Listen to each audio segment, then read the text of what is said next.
I went to a service today, and the preacher, the person giving the service, said something that really hit me, and I really related to it. This guy said, I learned a lot of great things from my dad, how to work hard, life lessons, this kind of thing, but I had to find God myself. And dude, I don't know what it was about hearing that, but I was like, oh my gosh, I think that's exactly what I've done. I feel like I'm still, even though I'm like 5 years into my own faith journey, I have felt that I'm too afraid, too unworthy, because I'm like, I don't know what I'm doing yet, so how am I going to teach him?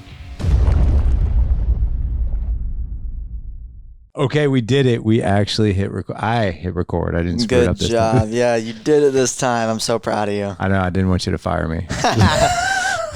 One more strike and you're out of here. I know, right? Oh my gosh, and this is so cool.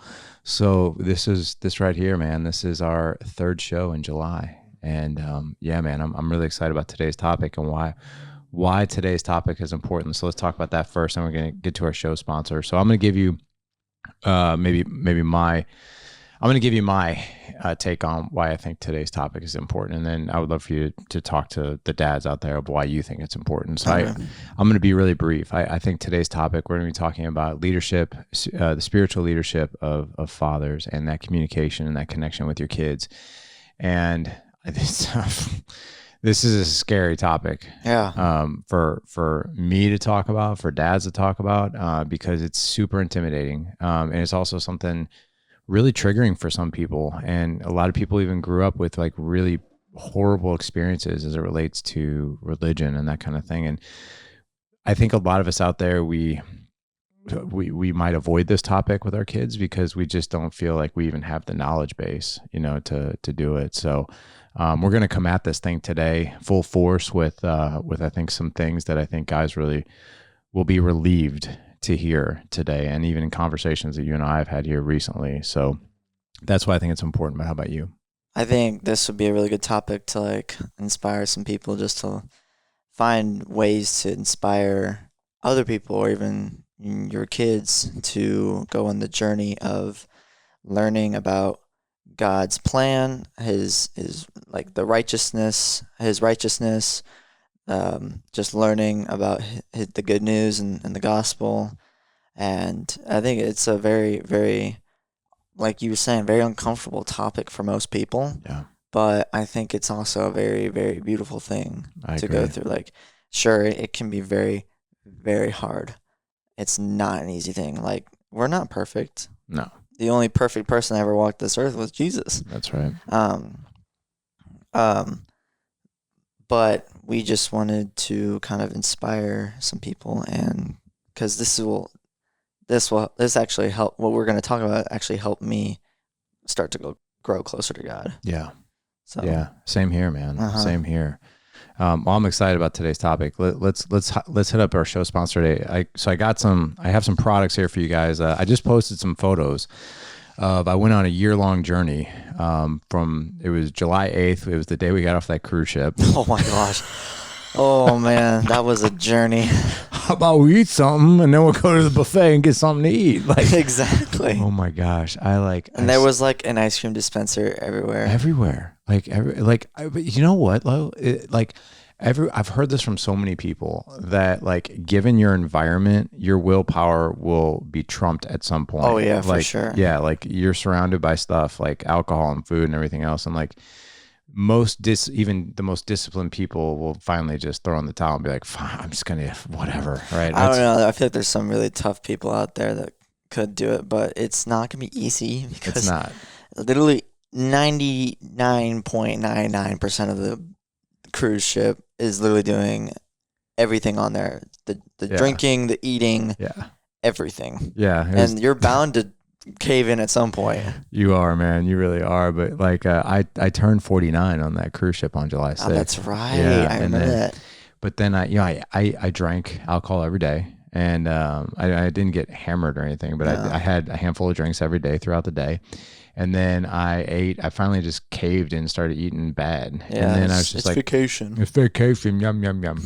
Buffet, yum. What's up? What's going on at 2:00 a.m.? Oh, pancakes, yum. But no, seriously, like I got off that ship and I was like, man, like I took a before picture and I was like, okay. I was like, I gotta dial this in.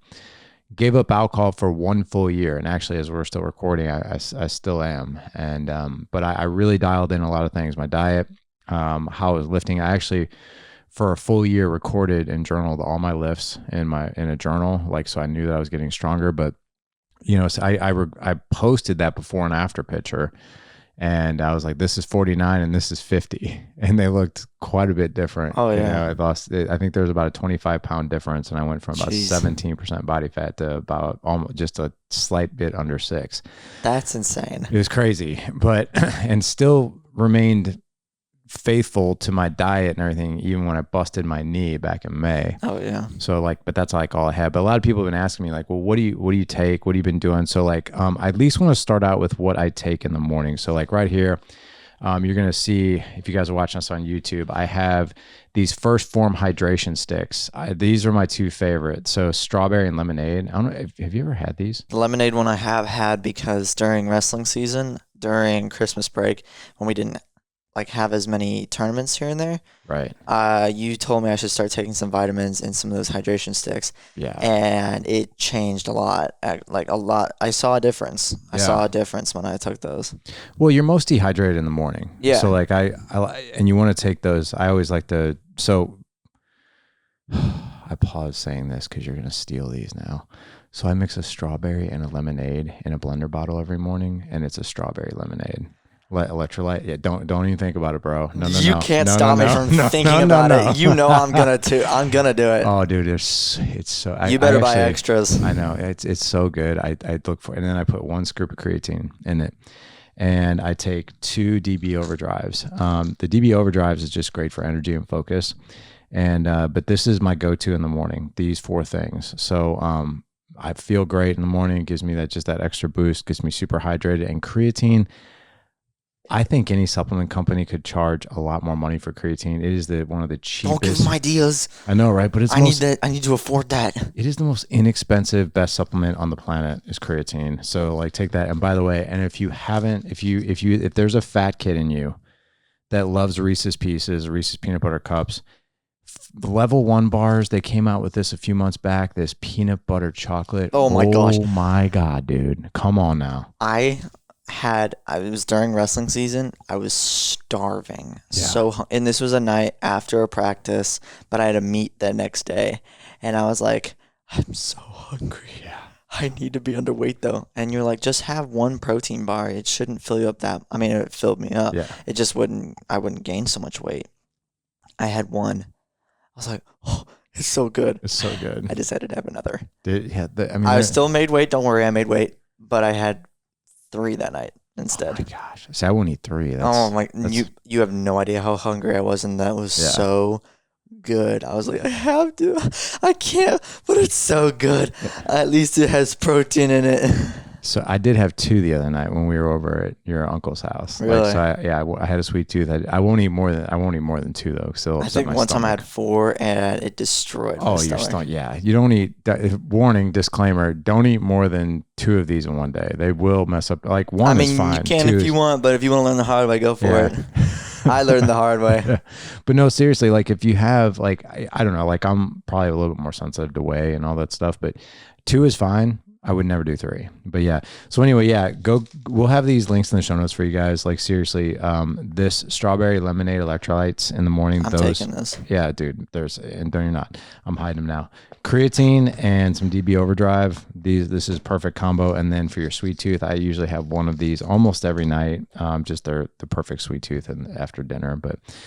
All right, so we'll have those links in the show notes, but for all their products, guys, you can also go to firstform.com/dad edge. Please use our code. That always helps out the show, the cost of the show, especially this show in particular. This one costs us just a little bit more because we do it live right here in the Dad Edge studio, aka my office, aka my house. So yep, our house. So let's get into today's topic. So, let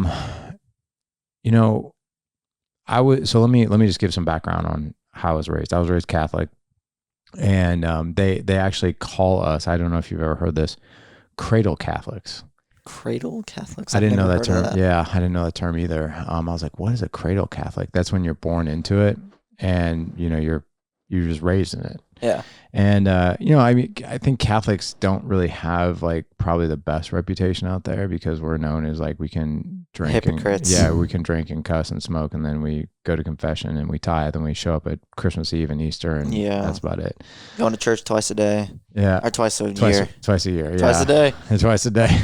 That's a lot of church.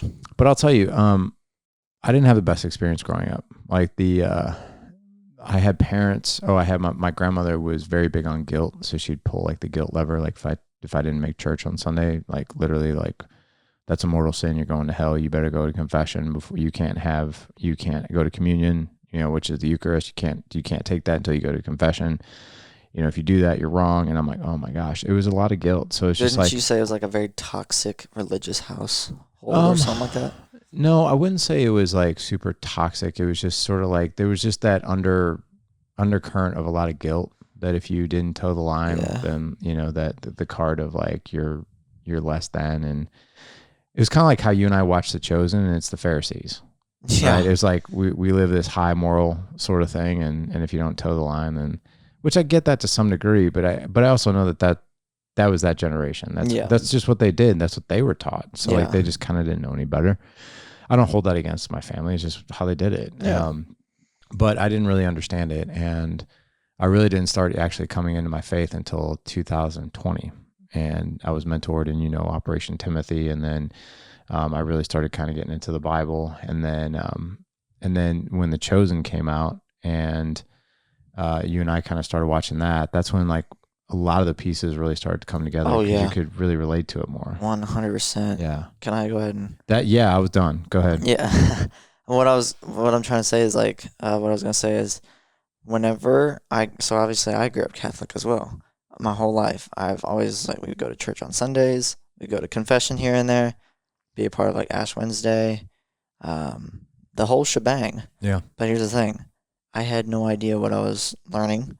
So I like zoned out a lot. And obviously for all the Catholics, you know what PSR is. It's like public school religion. Yeah. Yeah. Yeah. It's literally just like a small classroom of a bunch of kids from like kindergarten to 8th grade. Colton's coming in here. So he heard him. So close the door though, so Barney doesn't come in here.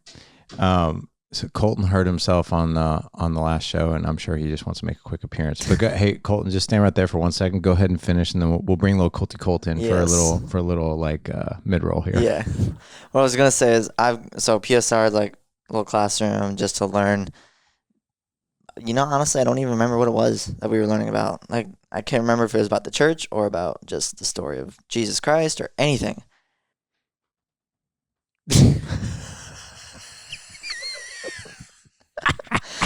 This is a dad show, so you really have to get used to it. What was that? I'm trying to think of, like, it was either a movie or like even like it might have been a Family Guy episode where Peter's just like, kind of like sort of like gets over to the camera and he's doing it again. You guys got to check us out on YouTube, man. Yes. If you're not watching this show, at least on YouTube, like it's just too funny. But anyway, Colton, give your bro here some. Yes, give your bro here a minute. 1 second, please, and then I'll give you the spotlight. I promise. Hang on. But anyways, as I was saying, is I didn't know what I was learning. Like in church and in PSR, I just couldn't take in all that information. It was very hard to understand. Yeah. I didn't understand the Bible. I didn't understand the apostles. I didn't understand anything. The only thing I understood was the crucifixion of Jesus Christ and like how badly tortured he was and how he died, and it was awful.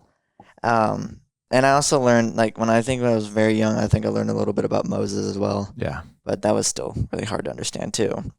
If I say something like this, maybe this will make sense to you. I remember being younger and watching, like, it was like Jesus of Nazareth and King of Kings, which is kind of like, they were like big movies that were kind of like The Chosen, but they were like more like 3.5 hour movies that kind of like tried to fit everything into it. And it was almost like the stories were so big and they were so deep that you couldn't even possibly really grasp it to some degree unless you really knew about the Bible and you were really sort of entrenched in your church. That's why I am like such a fan of The Chosen, because I mean, dude, it's 5 seasons deep, and I think at least 10 episodes. I mean, that's 50 hours of this story, and it really dissects, I think, the depth of what was going on. So you can really, really like dig into it. But up until that, I think for a lot of people, it was hard for to grasp because it was like, what is this all about, right? Okay, so Colton wants to jump in. Colton, would you like to jump in and yeah? Okay, can you give him the mic for a second? Sure. Come sit on my lap, do you want me? Okay. All right, he's good over there. All right. You look so angry. Why are you so angry? You look like a angry munchkin or something. I mean that in the cutest way possible. Dude, your new haircut. You look so much older. Thank you. You're welcome. Okay, so Colton, the last time you were on the show, you did one class of Taekwondo. Mm-hmm. Yeah, now you've done like a few weeks. And you're getting ready to test for a new belt, right? Yes, I have a white tape on it. White stripe, yeah. And when I get my yellow one, that means strength. That's right. So you've learned now 20 new moves between 10 different punches and 10 different blocks, right? Yes. Yeah, that's right. And what do you do? What do you do before class? So you got to make sure you go and do it on the days you do class, if not every day. We do it every day. Make your bed. Did you make your bed? Did you make your bed? That's what his instructor. Did you make your bed? But what's been the number one thing you've learned besides kicking and punching? A roundhouse and a rising kick. Yeah, it's still kicking and punching now, isn't it? Respect. Power. Banana. That's why I said it. Yeah, I know. It's from the Minions movie. Oh, that's what that is? Yeah. Okay. They can hear me. Yeah, they can. That's all right, so go ahead and give the mic back to your brother because we got to finish up this show. No, yes, please. Yes, please. Thank you. We'll be done in a little bit. Thank you. This was brought to you by Colton Hagner. All right. So PSR, it was, I mean, I think at that age too, I think they try to do a really good job of I would say simplifying it, but it's still probably it's such a big topic. It really just feels like school, but just about God. And it didn't make it was literally sitting in a classroom right with a bunch of kids, and I didn't know these kids very well. It's not like these were kids from my school, like regular public school. This is kids from like I don't even know where they go to school, but I hardly knew these people. Yeah. And it was really hard for me to try and even make a friend. So it was like an hour and a half of me sitting next to some random person, not knowing what the heck I was learning about. But we would have these big textbooks, and not necessarily textbooks, but books with where we open up and we read about it, and then we write notes down in it, and we learn, and they kind of explain it. But it was a lot, and I like how they tried to make us absorb the information by making us read the popcorn read, where one person reads and the next person reads. Is that what they call that? Yeah. Popcorn read? Okay. That's what I think my elementary school used to call it, popcorn reading. But I would read the words, but I wouldn't process it. It would just come out. It would go in one ear and come out the other. Yeah. I feel you on that. I never told you this. I mean, I went to 12 years of private school. So I went to, 8 years of Catholic grade school and high school. Mm-hmm. And we had to take religion. Yeah. Every semester. And it was one of my worst subjects. Really? It was I didn't get it. It was almost like, this sounds terrible to say right now, but a super complex social studies class. There was does. You know what I mean? There was so much reading, and it was history, there was just so much to grasp around the sacraments and the vocabulary and the definitions and the stories. And then you were tested on it like any other subject. We had to take tests. Oh my gosh. And I was it was and I even remember this sounds terrible too, but when I was in high school, I had this one teacher who was very laid back, and he allowed us to sleep in his class, and I would sleep in his class almost every day. Oh my gosh. And I never grasped anything, and I did terrible on the tests. And it was really, I almost treated our religion class as like, if I have time for that, I'll maybe study for that, but this other stuff's way more important. Like, that's kind of how I viewed it. But it was just very overwhelming. But it sounds like PSR was kind of maybe the same for you. It was like an hour and a half of just reading, and occasionally there would be like videos. We actually, I did learn a little bit about the 10 Commandments through like this one video. Is like I'll try to explain the best I can, but basically, it's a kid. He like falls asleep trying to do like homework or something at his dinner table.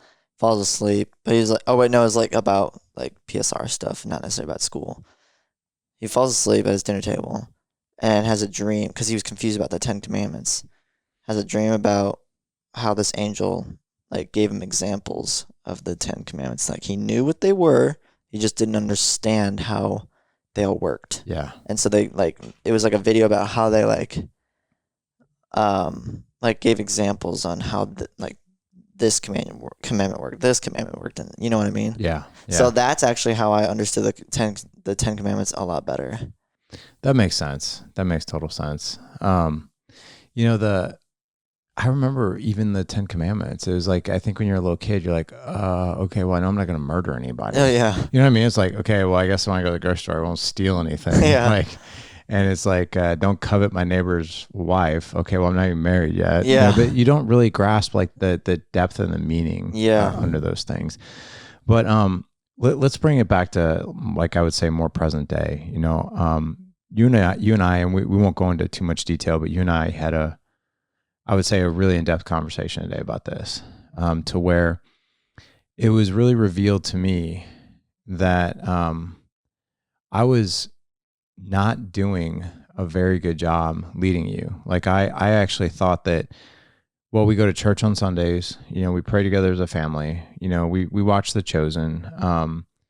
I wouldn't say we've done the best with the Bible, and I wouldn't say we definitely haven't done the best with like openly talking about it. And here's where I think the real miss has been: the depth of the understanding of the Bible. Like you can take in as much information as possible, but you if you don't understand it, you're not going to really get this.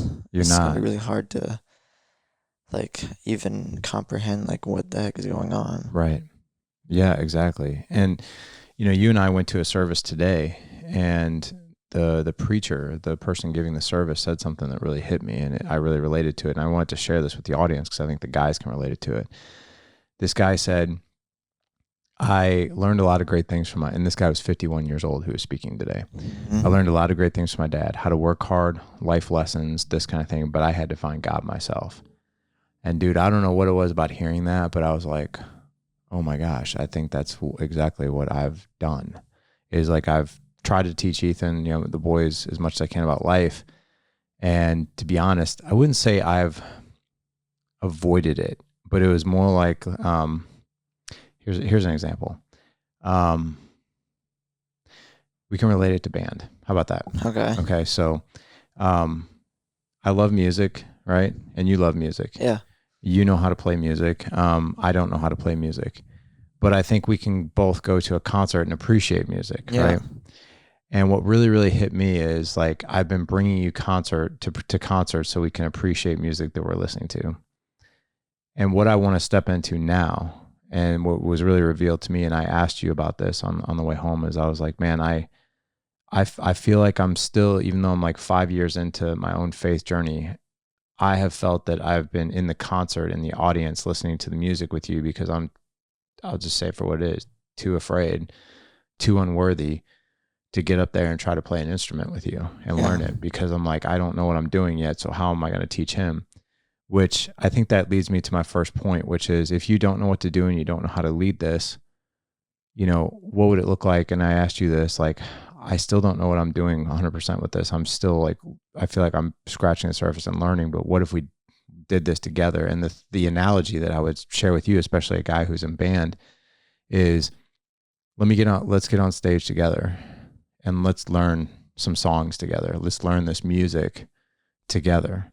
And even though I can't play a lick of anything in real life on an instrument, But if I could relate it to your world, it's like, I no longer want to sit in the audience and just appreciate music. I want to now, like, let's go learn how to read music together. Let's go learn how to play music together, which is like, let's go get into the word together. Let's go understand it together, ask each other questions about it, study it, be each other's teacher and student. Yeah. You know what I mean? And teamwork. Yeah. And let me ask you this, like when I think most dads think of leadership in this realm, like we have to be the one to be like, son, this is what we do, right? This is leading. Like it's the X's and the O's and all this. But I think it's a really cool feeling to be like, let me lead and follow. Like it's all leadership by being a student, if that makes sense. Leadership by learning. What are your thoughts on that?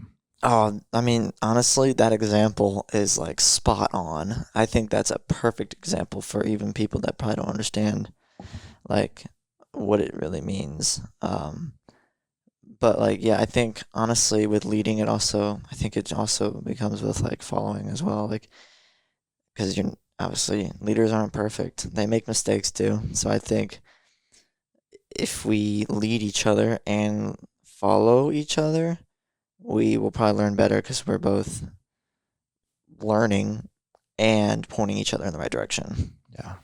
So, I love that. I mean, we're learning, like, that's like, I feel like that's the best way you can learn is lead it and learn from it. Look at that. Lead and learn. Lead and learn. There's a really good guy that he was on my podcast like 10 years ago. His name's Ryan Hawk. He's been podcasting now as long as me. And he's got a show called The Learning Leader. So he wanted to learn how to be a better leader. So I wanted to learn how to be a better dad. So he started a podcast called The Learning Leader. So he interviews people who are incredible leaders. So I love that idea. Let me ask you this. If what is the series The Chosen done for you? Like for anybody who hasn't watched it, or maybe people who even have watched it, I definitely have my 2 cents on, like I said, I'm an adult now, and I can't even imagine like maybe even the clarity I would have had at your age had I been like watched something like that. But what has that done for you? It has given me a huge, like giant, better understanding of how like Jesus' story was and how he got all of his followers and where some of these Bible verses came from. I was like, and whenever he was if you know the story about how he talked with Nicodemus and where John 3:16 came from, I was like, when I watched that scene, I was like, oh my gosh, that's John 3:16. That's amazing. Oh my gosh. I mean, it's like like the basic one. For God so loved the world, he sent his only begotten Son to save us from sin. I think that's how it kind of goes. Yeah, that's pretty much it. Yeah. Like I said, I'm not perfect. I'm still learning. I don't know Bible verses word for word, but that's pretty much the gist of John 3:16. Yeah. But it was just so cool seeing like that's where that came from. Now when I read it, I understand where that came from and how like they probably felt when they were talking, and you know what I mean? Yeah. So I was like, whoa, like just watching that stuff, like I'm more of a visual learner, and whenever I get to see kind of like what happens or what was going on, I get a way better understanding. Like even, I'm going to kind of sidetrack for a second. Whenever I'm at work, I work at Plaza Tire. I'm allowed to say the establishment, right? I think so, yeah. Okay. I don't think they mind. Okay. Well, I work at like unless you're going to like bash them right now. No, not at all. Not at all. Like an auto tire shop, and I learn better when they show it to me and explain it. Yeah. I don't learn better when they just tell me, because then I'm just like, I don't know what you're talking about. You have to show me. That's right. Go change the blinker fluid. What? It's the orange box next to the blinkers. No, yeah, I agree. You know what's really revealing to me too about The Chosen is that I think it shows the humanity of like the apostles. Mm-hmm. Like that, like you could tell like they were like, what? Like, dude, do you know what's going on? Not really. Like, but I'm here. I'm being faithful. Like, do you know what's going on? Yeah, I don't really like. They were so unsure. Like I love the relatability and the humanity to it. Like I think any other series or movie that has been like, I grew up, like I said, like Jesus of Nazareth, King of Kings, and you watch that and it's almost like those people were way up here. They weren't humans. Like they were like, these people are like select few and they're like the chosen people and all this stuff. But the chosen, the way Jonathan Romy plays Jesus and the way the disciples, the guys, they just nail it, as far as what was going on in their personalities and how they were just taking it all in. But here's the other thing that I thought was kind of fascinating. This is what I've learned about it recently, is that, the Pharisees in The Chosen, they do a really, really good job of, they really pride themselves on moral caliber, right? Like we do the right things, right? We live, and we don't associate with taxpayers. We don't associate with prostitutes. We're too good for that. We do this, we do that, we toe the line. It's like all about like morals and religion. And Jesus really talks about is like, it's actually a relationship. It's a relationship with God. It's seeking God through Christ, being Christ-like, right? And I think it really was fascinating to me that throughout The Chosen, there's this ongoing theme of like, do you remember that part where he heals Simon's brother, the paralytic at the Bathsheba pond or water? The guy had been paralyzed for 38 years. Oh, yeah. Yeah. Yep. That one was so moving to me because that guy was trying to seek anything possible for comfort and healing, everything but God. Yeah. Everything. And like, even like there was a belief that like, and it was like a pagan belief that if they got into this water first, that they would be healed. And Jesus is like, this water has nothing for you. All you need is me.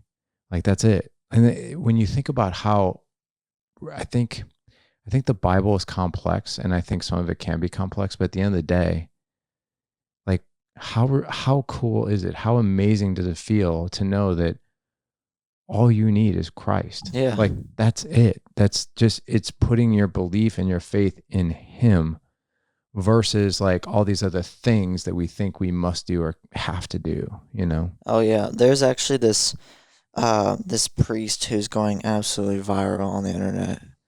I don't know his name though, which is hilarious because he's everywhere. But I think him. Father somebody. Yeah. But he's got this, he wears like a veil, like this black one, has a big white beard. And he was talking about, he's like, if you have to, lose everything, but do not lose God or Jesus Christ in your hearts. Because at the end of the day, when all this is gone, it's not going to matter anymore. The only thing that's going to matter is your relationship with God. Yeah. Like you could lose a girlfriend or like a boyfriend and for after years of being so committed and losing it. But as long as you still have Jesus, you're still chosen, you're still saved. Like as long as you still believe in him and you still are faithful and you pray and you have a relationship with him. But like even if you if a loved one dies or if you lose your phone, he said, if you have to lose everything, I'm pretty sure there's something in the Bible how it says, if there's something evil in you, you cut it off. Like if it was if you have like an evil eye, like you take it off. Like, do you know what I'm talking about? I know exactly what you're talking about because there was a Sermon on the Mount, and then Matthew was helping Jesus with that. Actually, what was really happening, it was Jesus was teaching Matthew in that moment because but Matthew is like, he's like, Rabbi, or he's like, teacher, he's like, you're saying that if your eye causes you to sin, gouge it out. And if your hand causes you to falter, cut it off. He's like, won't that leave a ton of people leaving with one eye and one arm and the entire nation? Yeah, because he took it literally. Yeah. But yeah. Well, obviously you don't take it literally, Right. but it's just like just a way of avoiding sin. Right. Yeah. But obviously not literally cutting off your arm or gouging out your eye. No, I totally get it. It's oh man, I'm going to totally butcher it, but I'm going to butcher the quote, but there's nothing worth gaining the world if you lose eternity over it. right?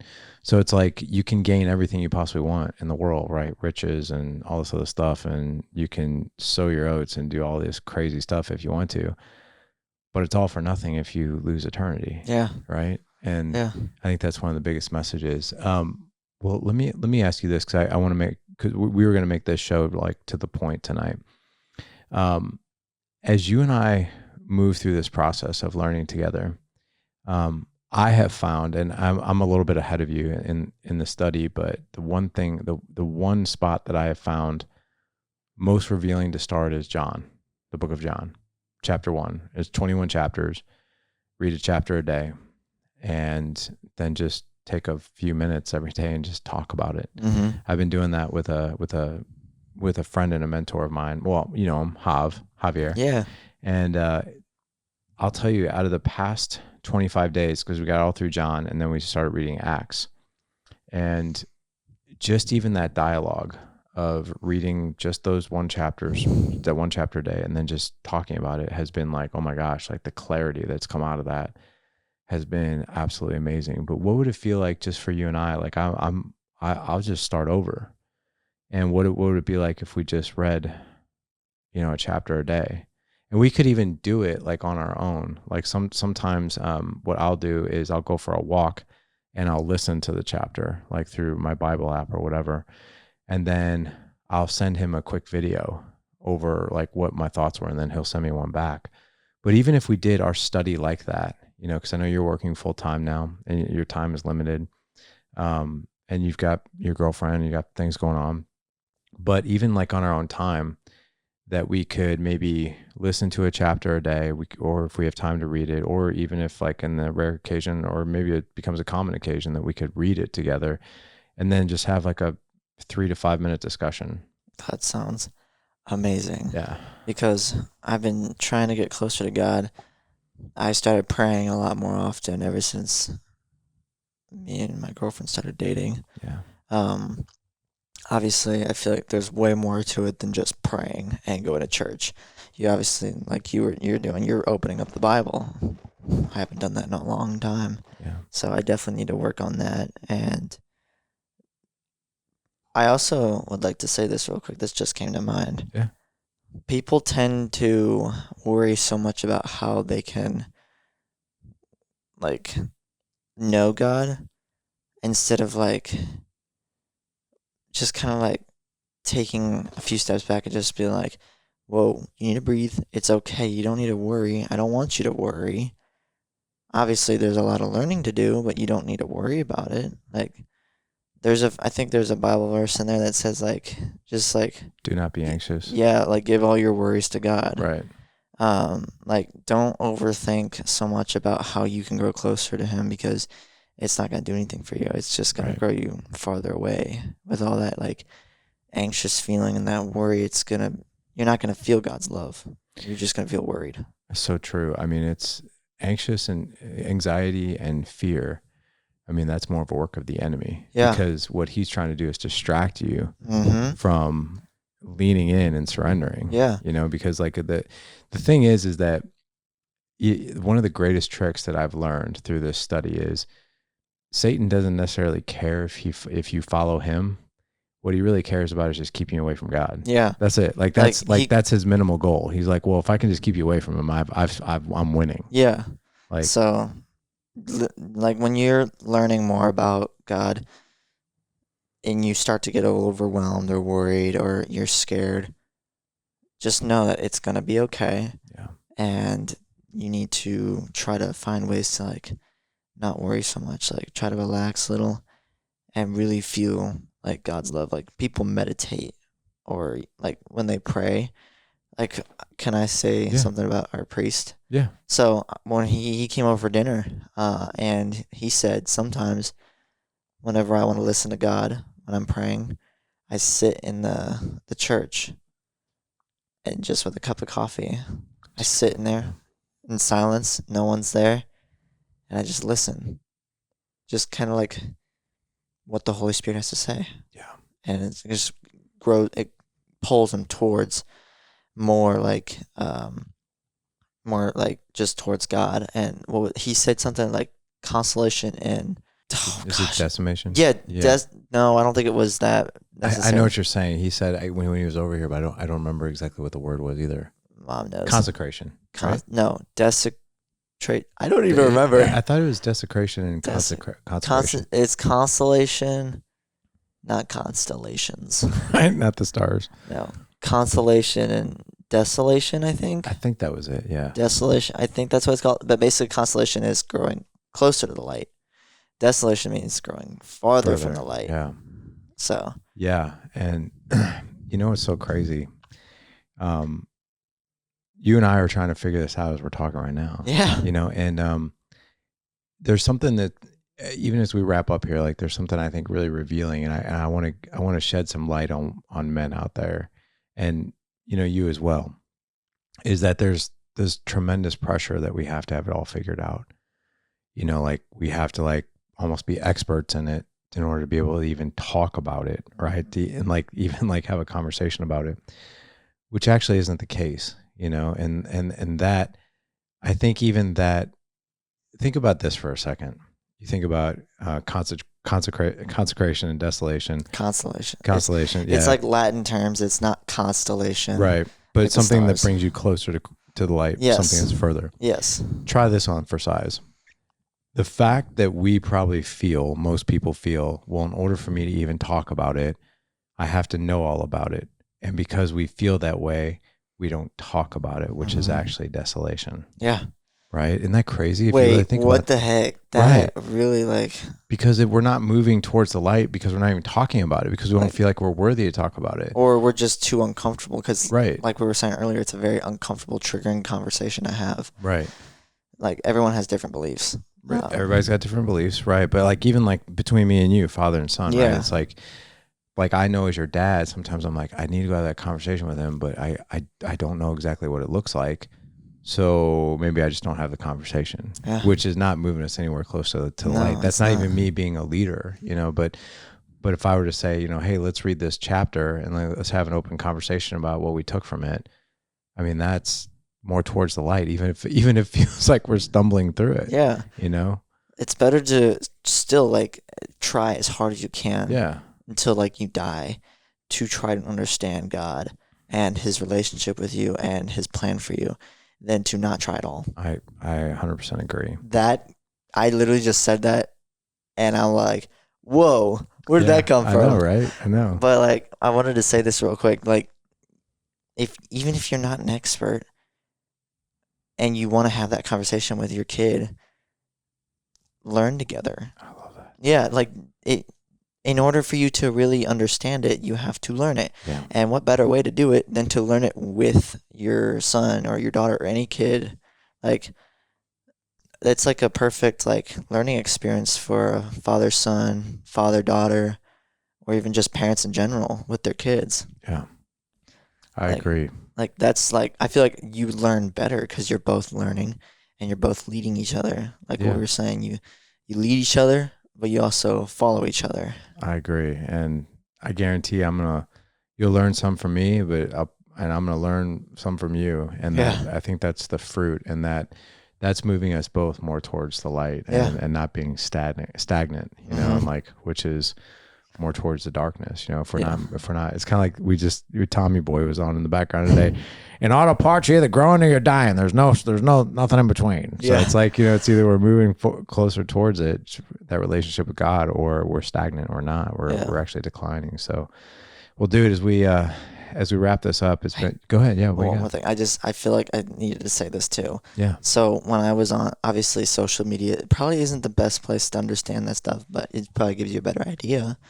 But a lot of people have heard like, oh, just because you're a Christian, you go to church every Sunday, you do good things as a good Samaritan, and you heal people in Jesus' name. Even with all that, it's like people would say like you still can't get into heaven. That scared me. But then I understood that you can do all that, but you also have to have a relationship. Like Right. you need to pray often and like almost like have a conversation with God, and you need to listen to. You can't just babble about a bunch of different things that like, oh, this thing happened today. That wasn't really good. Please forgive me for my sins. Please do this and this and this. Okay, amen. And then just be done. Right. You need to like the Acts method. Yeah. The Acts method, when this is what we learned in Operation Timothy. It's like, I can't remember the acronym all the way, but it's like, I do if you need help. It's like affirmation. After we go to communion, I always follow that. Yeah. So it's adoration. Adoration. So just the love of God, right? Yeah, like you're giving thanks of like some of the, like, Lord, thank you so much for this beautiful day. Or not exactly. That's during the T, during thanks. Oh, so, yeah, you're right. So adoration is more like you take a moment and you just say, God, I love you. Like it can be something as simple as that. It's the adoration of God. So it's like, it's like, Father, I love you. Yeah. Like, and then C is confession. Yes. Confession, where you repent of all your sins. Right. And you confess all your sins and you ask for forgiveness. Then you give thanks. Like what I was just saying, give thanks to God, like for the day, even for challenges, because this journey isn't easy. True. And in order for you to be strong in this, like with faith, you have to have challenges. Like it's not going to come easy. It's not like overnight, all of a sudden it's super easy. Right. No, it's going to take a lot of work. So true. Yeah. And then C is like, or this S. Supplication. Supplication. It's like where you ask for like requests, like you just like, hey, God, just please protect my family from this. Or like, we're going on a vacation. Please protect us and keep us safe. We trust that everything that will happen is part of your plan. And we ask that you please be there for us. Yeah. Just help us realize that you're there. But like, those are kind of things that you should be praying about. Like, that's kind of how I started praying. But that's how you should have a relationship. Like you pray like that, you listen to God, you don't just pray, you listen as well while you're praying. And you also need to understand the Bible by reading it and understanding it, by learning about it. Because that way you feel more love from God. But like I said, you can do all those things. Like you can heal people in Jesus' name. You can be a good person. Like anyone could be a good person. Anyone. And you can go to church every Sunday. But if you really have a close relationship with God, He will know you. It's true. And I think that is the game changer is the knowing. Yeah. Like, it's the one verse where he talks about where, my sheep will know my voice and I will know theirs. Yeah. It's like that relationship, that prayer time, of knowing who your Savior is and knowing who your Heavenly Father is and all that. I think that's building that relationship, right? You can go to all the services, church in the world, and you can go every day and, but if you don't develop, it's just like anything else. If you don't have that relationship, then how in the world, are you gonna know each other? Yeah. Right. Like I even heard this is other people saying this. I don't know how like true this is because we don't know. And I definitely do not know. But people are always saying like on the final day, Jesus will come down and take all of the, like his like all the believers and the followers, and it'll be judgment day. And they will either say, welcome, my child, I know you, or something like that. Like he will say like, I know you. You've always like, well done, good and faithful servant. Yes, that. Yeah. I couldn't remember it. See, I'm still learning. Yeah. Or he could say, depart from me, I never knew you. Yeah. And I'm like, I don't think you want to hear that. No, you don't. So I can't. Oh, it just gives me goosebumps just thinking about it. Oh my gosh. I can't even imagine. But the thing is as we, again, it's like, I want to say this too. I don't think what I've noticed about just my journey in faith is that I remember when I was younger, like the guilt card was like the fear thing. Yeah. You do this or else, right? And I think there's a lot of people out there. It's like, well, I don't want to live my life in fear of like, if I don't do this thing, then what? And I think that there is a life much more rich and there's much more fruit to it. And I'm not talking about riches and money. I'm talking about riches and fruitful and depth, is that when you have a relationship with your Savior. Yeah. Like when you actually can talk to him, like when you can go unpack and surrender, your anxieties and I mean, dude, like the past couple months since I've gotten hurt, like I think all these things happen for a reason. Like I think for a while there, I was relying way too much on my own. Like what I thought was, I was doing good on my own. And I think this injury was very purposeful. Yeah. Like to knock me back a few and to slow me down and to say, no, hang on, like get back with me, get back with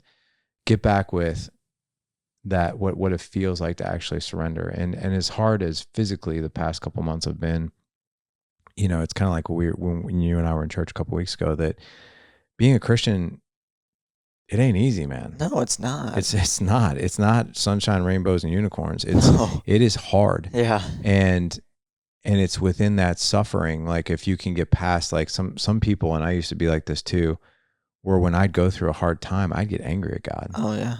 Like I would just you be think like, it's all his fault. Yeah, you'd be like, "What are you doing, man? Like I'm trying to do this, I'm trying to do that. Like why am I being what I feel like being punished?"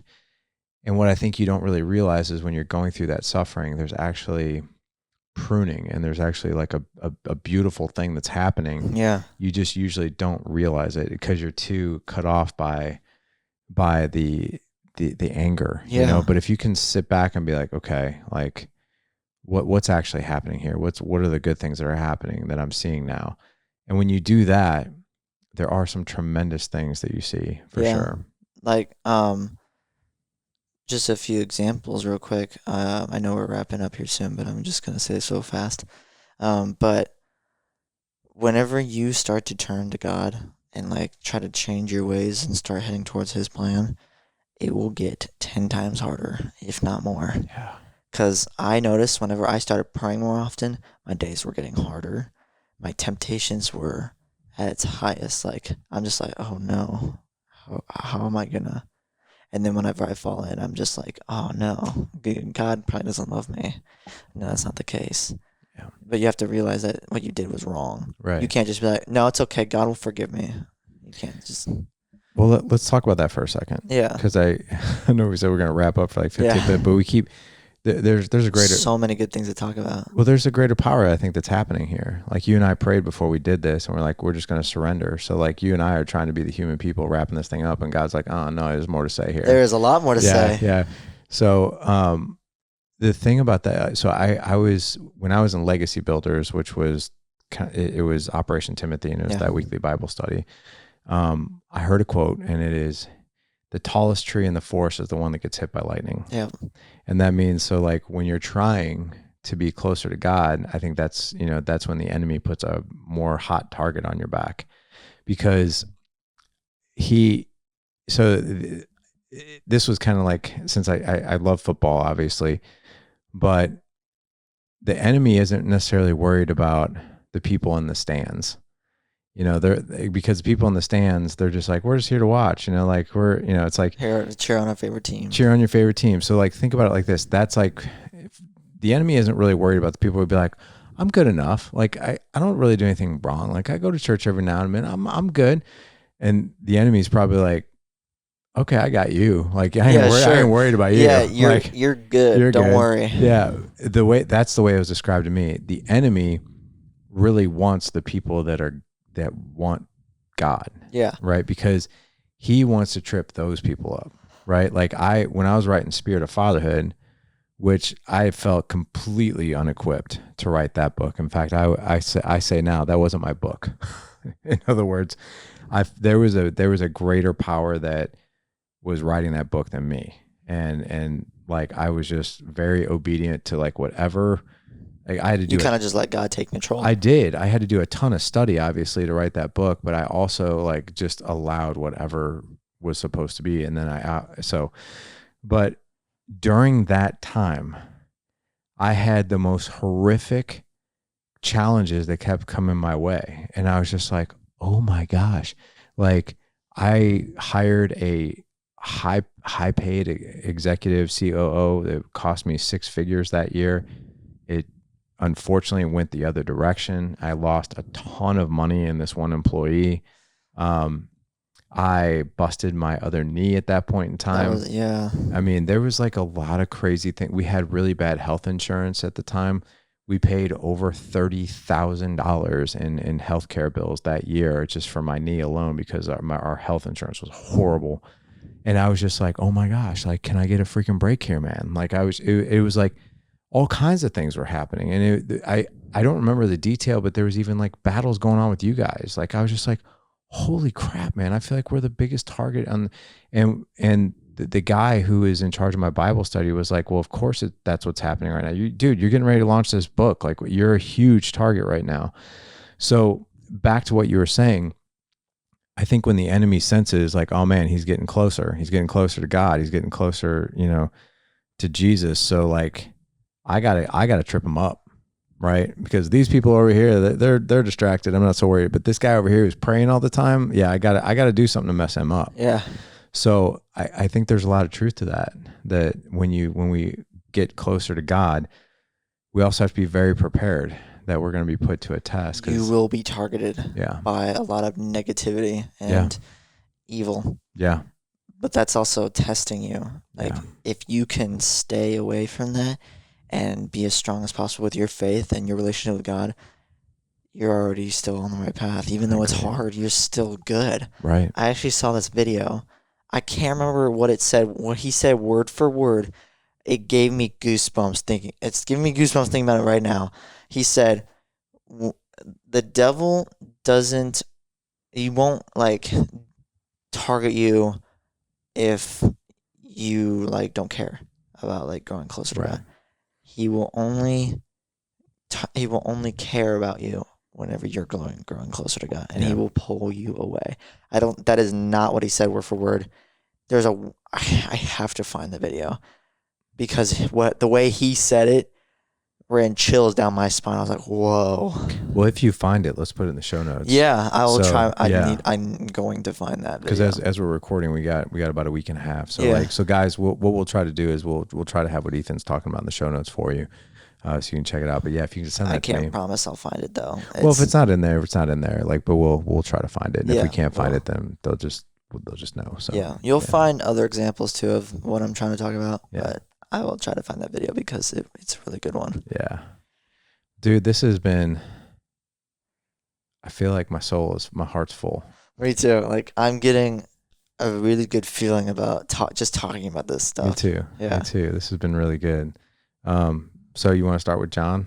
Yes. All right, yes, I do. Let's do that. Let's be students together. Let's be teachers together. That's exactly what I want to do. I want to learn and lead. That's right. You can be my student, but you'll also be my teacher. Because I guarantee I'll learn a lot from you. You know what's great about this is that whenever we're learning, we can also show other people too. I love that. Yeah, because you got to spread the gospel. Cause some people never heard of Jesus. I know. So. But yeah, I love this, man. And I love you. I love you too. Yeah, this is awesome, man. This has been amazing. Well, guys, we're gonna try to. Hopefully, Ethan can find that video for you. I'll have it in the show notes for you guys. Also, just a couple of quick announcements. Number one, obviously, go check out First Form. We're going to have links for the hydration sticks, the creatine, the DB Overdrive, and these amazing bars. Go check those out. But you can also find all of our stuff over at firstform.com/dadedge for all the goodies. Also, really quickly here, I am 2 months out from the launch of Pursuit of Legendary Fatherhood, which that is my latest book. It's going to be launched September 16th, 2025.